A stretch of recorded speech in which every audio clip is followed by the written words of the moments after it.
बिस्मिल्लाहिर्रहमानिर्रहीम। अस्सलाम वालेकुम। मैं हूं आपका टीचर जवाद अहमद। जे ग्राफिक्स में एक नई वीडियो के साथ आपको वेलकम करते हैं।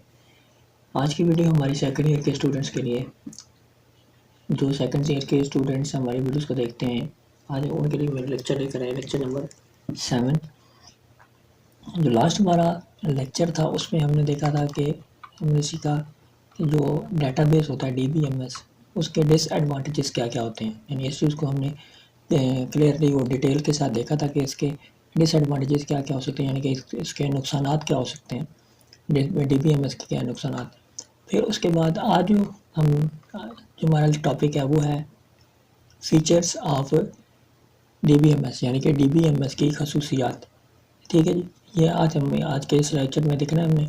तो लेक्चर स्टार्ट करने से पहले जिन दोस्तों ने हमारे चैनल को सब्सक्राइब नहीं किया हुआ, काइंडली सब्सक्राइब करके बेल आइकन के बटन को प्रेस कर दें, ताकि आप एक ग्राफिक्स की जो है ना एक फैमिली का ऐसा बन सकें और आपने को जो न्यू वीडियोस का नोटिफिकेशन डेली आपको मिलता रहे।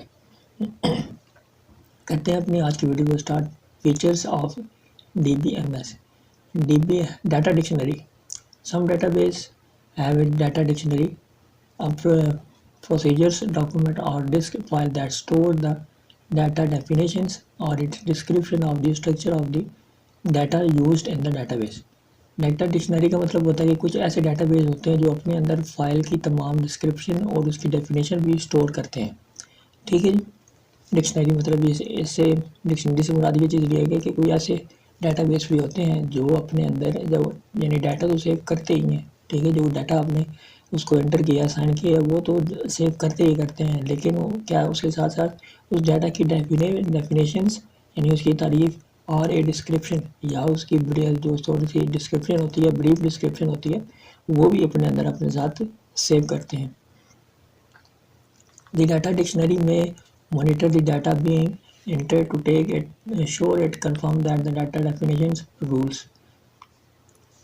The data dictionary में monitor का मतलब होता है उसको हैंडल करना, उसको कंट्रोल करना। The data being entered, जब डाटा एंटर हो होता है, to make sure यकीन बनाता है, किस चीज़ का यकीन बनाता है, it confirms जो कि कंफर्म करता है इस चीज़ को, to the data definition rules के जो डाटा हम एंटर कर रहे हैं वो किस चीज़ के वाले से डाटा डेफिनेशन रूल्स के बिल्कुल जो है ना उसके कंफर्म है, उसको फॉलो कर रही है। अगर थोड़ा सा भी इसको फॉलो नहीं करेगा तो डाटा आपका सेव नहीं होगा।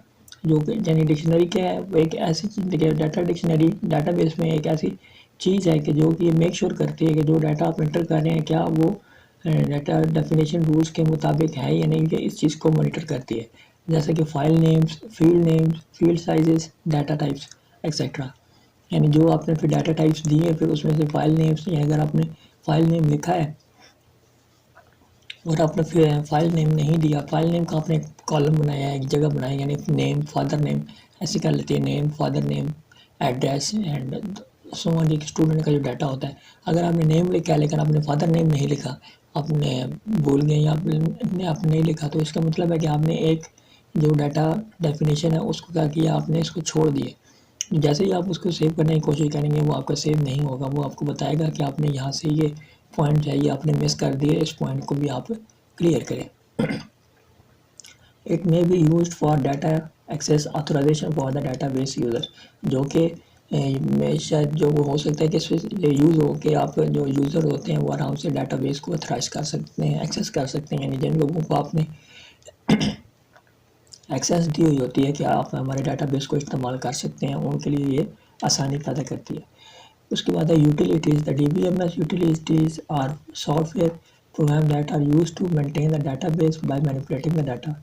यूटिलिटीज़ क्या है, ये ऐसे सॉफ्टवेयर है, ऐसे सॉफ्टवेयर प्रोग्राम है जो कि इस्तेमाल हो जाते हैं, होते हैं किस चीज़ के लिए इस्तेमाल होते हैं, to maintain the database by manipulating the data. जब आप मैनिपुलेट करते हैं डाटा को तो उसको मेंटेन रखने के लिए ये यूटिलिटीज़ इस्तेमाल होते हैं। रिकॉर्ड्स एंड फाइल्स, और रिकॉर्ड और फाइल को मेंटेन करने के लिए डाटाबेस में यूटिलिटी सॉफ्टवेयर प्रोग्राम्स को इस्तेमाल किया जाता है। सब programs are used to backup and recovery procedures of the database, और कुछ ऐसे यूटिलिटी प्रोग्राम्स, कुछ ऐसे यूटिलिटी सॉफ्टवेयर हैं जो कि डाटा की रिकवरी अगर आपको ज़रूरत पड़ जाए उसका बैकअप बनाने के लिए भी इस्तेमाल होते हैं। ठीक है, उसके बाद Curie language, normally SQL structure Curie language is use for the creating table structures, entering data into them and retrieving, updating the selected records based on the particular criteria and format indicated with the database.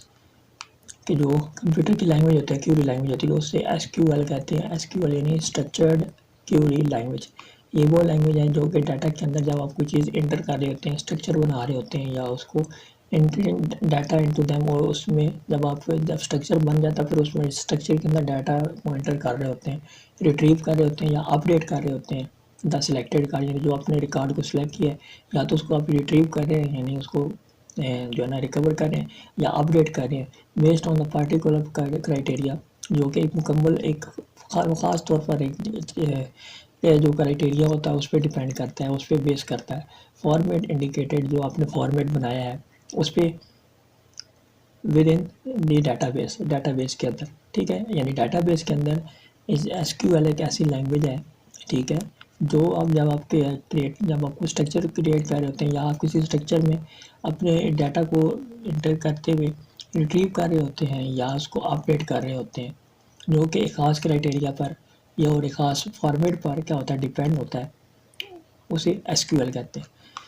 Typically the query is in the form of a sentence or English like command, जो कि एक English की command होती है। Typically जो Curie होती है वो एक सेंटेंस होता है, इंग्लिश का जुमला होता है लाइक, या कमांड होती है, जैसे सेलेक्ट, जैसे example select, delete, create, modify, update and insert commands. यानी ये कमांड्स हैं। अगर आपने किसी चीज़ को सेलेक्ट करना है तो आप सेलेक्ट पे क्लिक करेंगे, ये क्या है, ये कमांड दी है, ये SQL है। फिर अगर आपने किसी डाटा को डिलीट करना है तो आप डिलीट का बटन प्रेस करेंगे। अगर आपने कोई क्रिएट करनी है चीज़, न्यू स्ट्रक्चर क्रिएट करना है या न्यू डाटा टाइप क्रिएट करनी है तो आप क्रिएट पर क्लिक करेंगे। मॉडिफाई करना है तो मॉडिफाई, अपडेट करना है तो अपडेट, या अगर कोई इंसर्ट चीज़ करनी है तो आप इंसर्ट कमांड पर क्लिक करते हैं। उसके बाद है report generator. Report generator is a program that is used to produce and on screen or printed document from the database.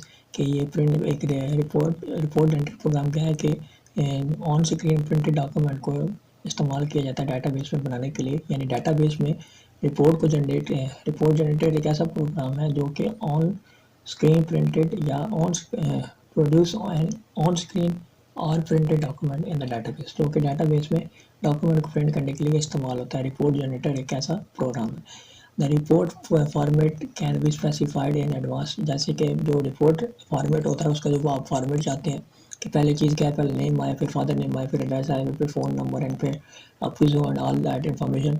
ये जो रिपोर्ट होती है आप पहले से स्पेसिफाइड करते हैं कि इसका फॉर्मेट कैसा होना चाहिए, जैसे कि row headings, columns, page headers and etcetera. Even the non-experts can create very useful and attractive reports by using this facility.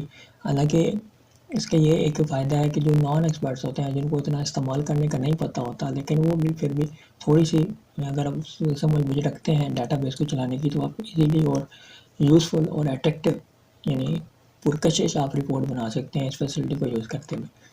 ऐसे access security. By using this facility, the database administrator can assign specific access privileges for the user of the database. Access security क्या है कि आप जो है ना गिने चुने बंदों को आप एक्सेस दे सकते हैं कि आपके डाटाबेस को क्या इस्तेमाल कर सकते हैं। यही नहीं कि हर कोई बंदा आके आपके डाटाबेस को इस्तेमाल करने लग जाए, तो फिर तो सिक्योरिटी किसी बात की ना हो ना।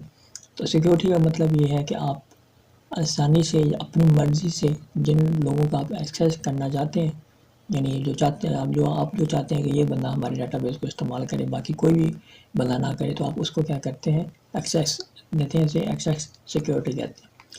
Backup and recovery. It is an important feature available in almost all the database program. By using this feature, we are able to have backup of all data and can later use it to reinstate in case of data failure, corruption और loss. Data backup या recovery क्या है, यानी अगर आपने ये तमाम database में मौजूद होता है, यानी ये चीज़ आजकल तो ये मतलब मोबाइल में भी होती है। बैकअप का मतलब ये है कि आपने जो डाटा आपने पहले आपके पास रखा है जिसको आप इस्तेमाल करें, उसकी एक कॉपी बनाकर या एक कॉपी बना दी जाती है, साइड पे कॉपी बना दी जाती है, उसको आप बैकअप फाइल कहते हैं। यानी अगर आपको डाटा जो मेन डाटा आपको लॉस हो जाए, करप्ट हो जाए या फेलियर हो जाए, कुछ किसी किस्म का भी कोई एरर आ जाए, तो आप उस बैकअप फाइल को या रिकवरी बैकअप फाइल को यूज़ करके अपने डाटा को रिकवर करके उसको यूज़ कर सकते हैं। तो इसके साथ ही हमारा जो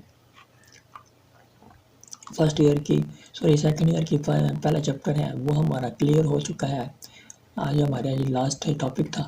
तो उम्मीद करते हैं कि आपको इस लेक्चर की समझ आई होगी। जहाँ से ना समझ आए आप हमसे पूछ सकते हैं, हम आपको मुकम्मल गाइड करेंगे। तो मिलते हैं इंशाल्लाह नेक्स्ट वीडियो ख़त्म करने से पहले हमारे चैनल को लाइक, शेयर, सब्सक्राइब और बेल आइकन के बटन पर लाजमी प्रेस करें ताकि आप कंटिन्यूस या रेगुलर हमारे चैनल का फैमिली मेम्बर बन सके। मिलते हैं इंशाल्लाह नेक्स्ट वीडियो में। अपना ख्याल रखें। फ़ी अमान अल्लाह।